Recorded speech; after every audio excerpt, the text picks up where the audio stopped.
ምን ብዬ ነው ማውራት? ደሞ እኮ ከሰው ጋር ነች። ቆይ ስልኬን ረሳው መጣው። እሺ ይሄው አሁን ብቻዋን ናት። ከመቼ ተደብቀ ታያታለህ? ሂድና አውራት። እናት። አቤት።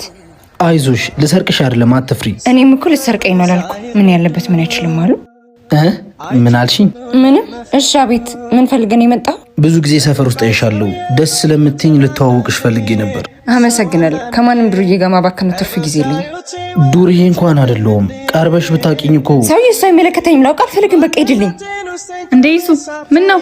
በሰላም ነው? ታውቂዋለሽ እንዴ? እንዴ አላወቅሽውም እንዴ? ይዙ ማለት እኮ ማን ነው? ማንም አይደለሁም። የሰፈር ዱርዬ ነኝ። ይቅርታ ስለረበሽኩሽ።